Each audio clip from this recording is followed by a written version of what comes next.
Bonjour. L'horreur caractérisée par cet énième assassinat d'enfants est à la une de l'actualité livrée par les journaux parus ce 20 mars 2018. Il s'agit notamment de l'affaire Serigne Fallou Diop, un enfant porté disparu récemment qui a été retrouvé hier mort en état de décomposition avancée dans un verger. Son corps a été retrouvé enveloppé dans un sac et balancé dans un champ, selon dit à Colobane Guy Marius de Rufisque, renseigné Réumi Quotidien, qui signale que cet enfant âgé de 2 ans et 6 mois a été enlevé depuis jeudi dernier. Fallou Diop a été retrouvé dans un sachet, la tête rasée, précise l'AS qui revient sur la révolte des populations de Rufisque. Donnant aussi des détails, l'observateur informe que Serigne Fallou Diop, porté disparu depuis jeudi, a été retrouvé dans un sac en nylon assailli par des mouches. Le corps en état de putréfaction avancée portait également des traces de charbon, révèle l'Obs, qui livre les témoignages du papa de la victime et du propriétaire du champ où le corps a été jeté. Et ce qui est bizarre, selon un constat de source A, c'est que tous les enfants enlevés puis exécutés entre Touba et Rufisque sont tous des Fallou.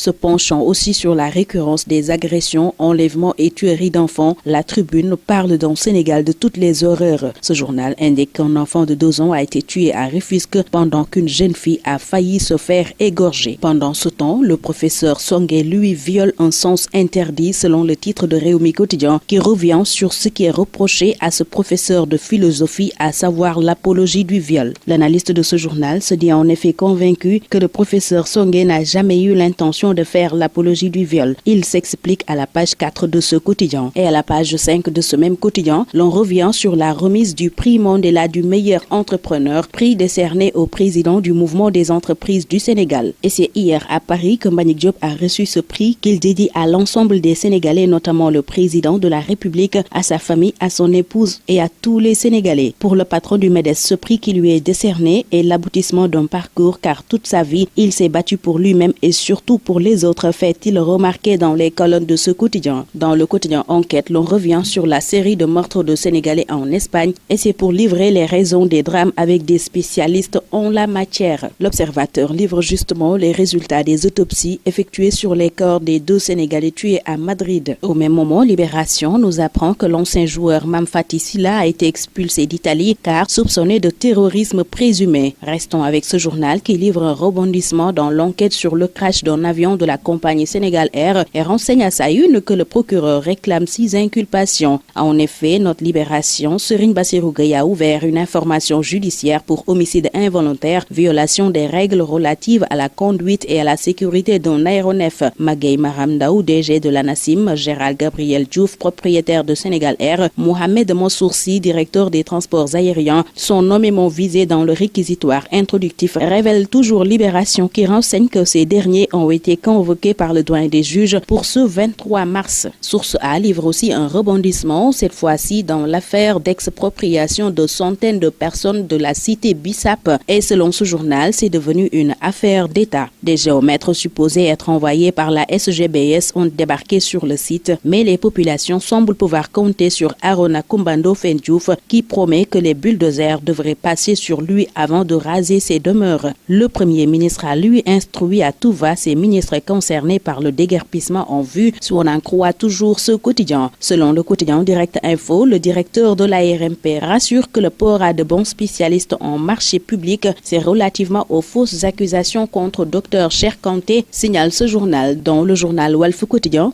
Idi pince le grand corps malade qu'est la couverture maladie universelle. Pour le patron du parti Réumi, c'est un slogan creux. Il soutient aussi que la plupart des mutuelles de santé qu'il a rencontrées sont en faillite et que le niveau d'endettement est insupportable pour les hôpitaux. Pour la présidentielle de 2019, Macky vote le parrainage. C'est une information livrée par Le Quotidien qui renseigne que le Conseil des ministres a adopté les projets de révision de la Constitution et du Code électoral et qu'il faudra à chaque candidat au moins 1% des inscrits dans cette région. Le pouvoir aux jeunes, une interrogation qui barre la une de Vox Populi, journal qui s'intéresse principalement au directoire de campagne en direction de la présidentielle. Et les jeunes sont incontestablement dans le débat politique, soutient le professeur Moussa Diaw. Les Lions, eux, sont dans la ferveur de Casa, selon Stade qui affiche à sa une leur arrivée à l'aéroport Mohamed V. Ce journal nous conduit aussi en Espagne, où Ronaldo risque la prison pour fraude fiscale. C'est la fin de ce tour des quotidiens. Très bonne lecture, excellente journée à tous.